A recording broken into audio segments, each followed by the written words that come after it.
Après cela, le Seigneur choisit 72 autres disciples.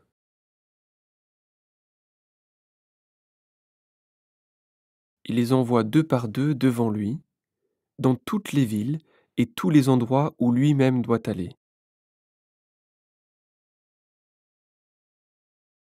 Il leur dit: Il y a une grande récolte à faire, mais les ouvriers ne sont pas assez nombreux. Demandez donc au propriétaire de la récolte d'envoyer encore des ouvriers pour faire sa récolte. Allez, je vous envoie comme des agneaux au milieu des loups.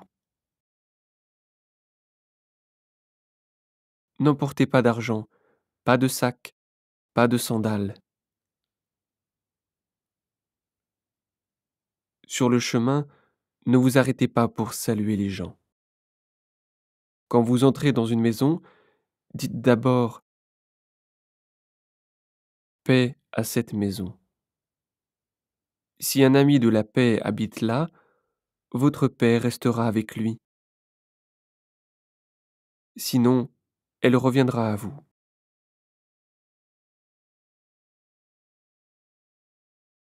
Restez dans cette maison, mangez et buvez ce qu'on vous donne.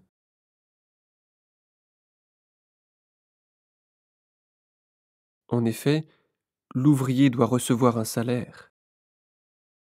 Ne passez pas de maison en maison. Quand vous entrez dans une ville où les habitants vous reçoivent, mangez ce qu'on vous présente. Guérissez les malades qui sont là et dites à tous: Maintenant, le royaume de Dieu est près de vous. Mais quand vous entrez dans une ville où les habitants ne vous reçoivent pas, allez sur les places publiques et dites aux gens: Nous enlevons même la poussière de votre ville qui est collée sous nos pieds, et nous vous la rendons. Mais vous devez le savoir, le royaume de Dieu est tout près de vous. Oui, je vous le dis, le jour où Dieu jugera les gens, il sera moins sévère avec les habitants de Sodome qu'avec les habitants de cette ville.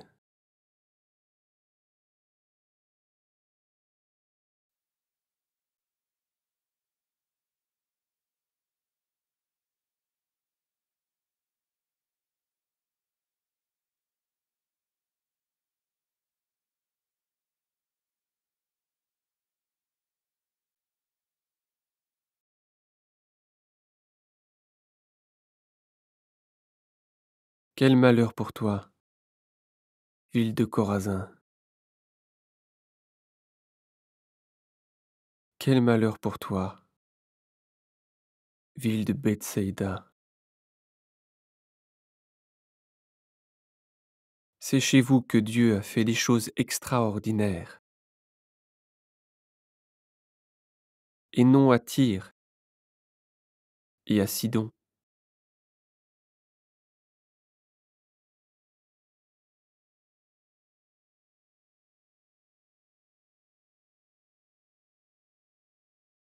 S'il avait fait ces choses là-bas,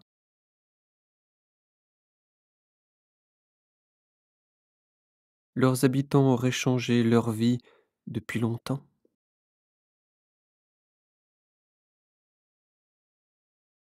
Il l'aurait montré en prenant des sacs pour s'habiller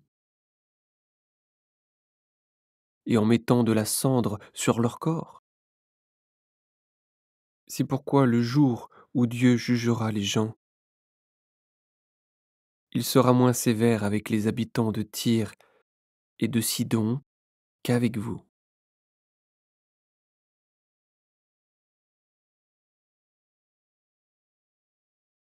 Et toi, ville de Capernaum, est-ce que Dieu te fera monter jusqu'au ciel? Au contraire, il te fera descendre chez les morts.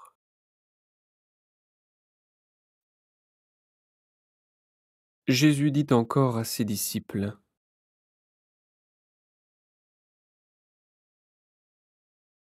Si une personne vous écoute, c'est moi qu'elle écoute. Si une personne ne vous reçoit pas, c'est moi qu'elle ne reçoit pas. Si elle ne me reçoit pas, elle ne reçoit pas celui qui m'a envoyé.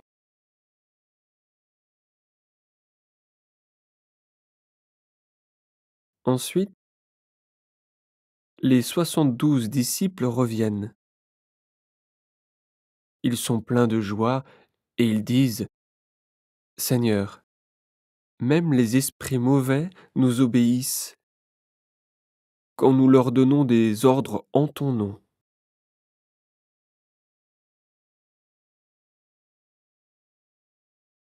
Jésus leur dit: Je voyais Satan qui tombait du ciel comme un éclair. Écoutez,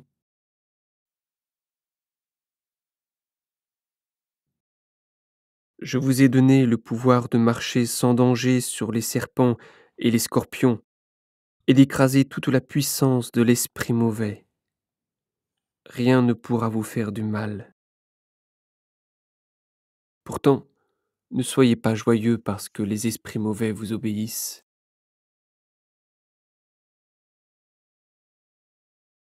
mais soyez joyeux parce que Dieu a écrit votre nom dans les cieux.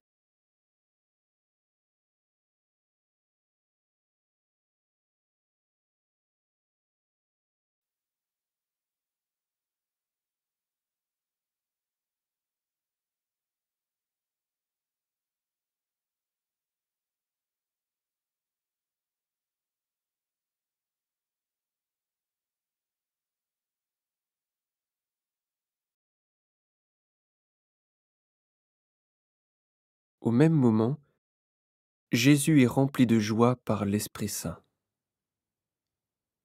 Il dit: Père, Seigneur du ciel et de la terre, je te dis merci.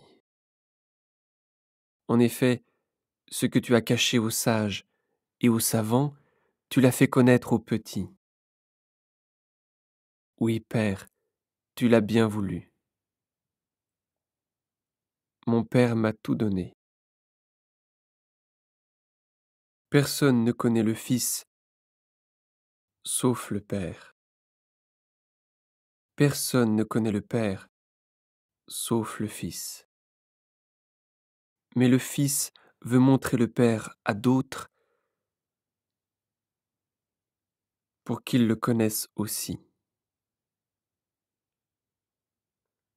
Ensuite, Jésus se tourne vers ses disciples et il leur dit à eux seuls: Vous êtes heureux de voir ce que vous voyez.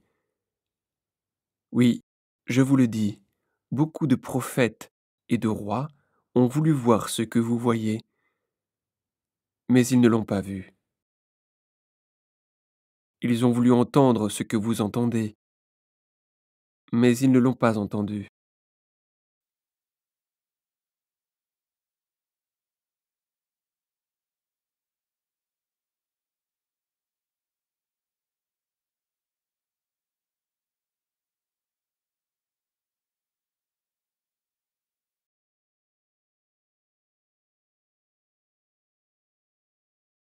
Alors un maître de la loi arrive. Il veut tendre un piège à Jésus et lui demande: Maître, qu'est-ce que je dois faire pour recevoir la vie avec Dieu pour toujours? Jésus lui dit: Qu'est-ce qui est écrit dans la loi? Comment est-ce que tu le comprends? L'homme répond: Tu dois aimer le Seigneur ton Dieu de tout ton cœur, de tout ton être, de toute ta force et de toute ton intelligence. Et tu dois aimer ton prochain comme toi-même. Jésus lui dit: Tu as bien répondu, fais cela et tu vivras.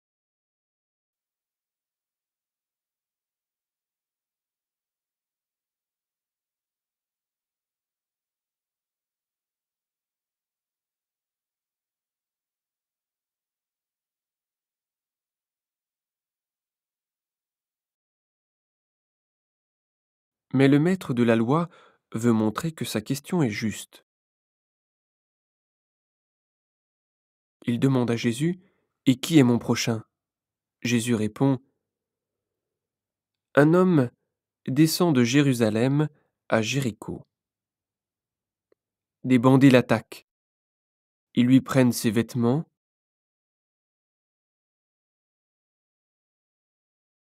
ils le frappent et ils s'en vont en le laissant à moitié mort. Par hasard, un prêtre descend aussi sur cette route. Quand il voit l'homme, il passe de l'autre côté de la route et il continue son chemin. Un lévite fait la même chose. Il arrive à cet endroit, il voit l'homme, il passe de l'autre côté de la route et continue son chemin.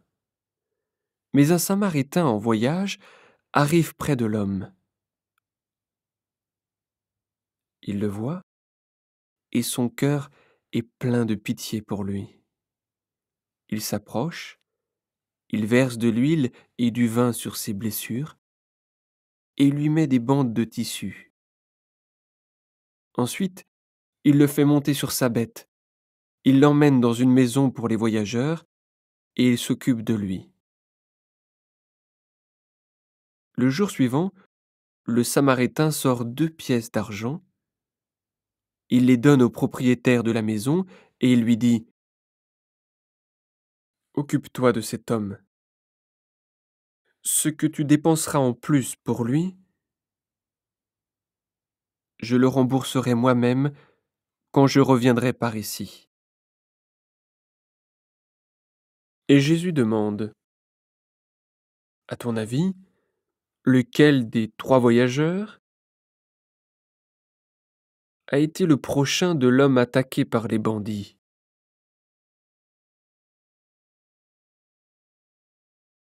Le maître de la loi répond: C'est celui qui a été bon pour lui. Alors Jésus lui dit: Va, et toi aussi fais la même chose.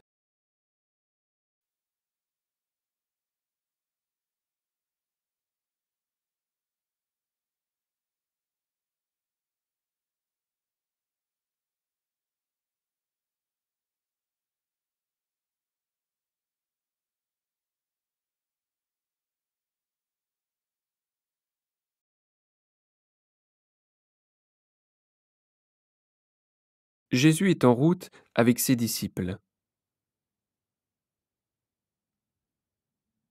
Il entre dans un village. Là, une femme qui s'appelle Marthe le reçoit dans sa maison.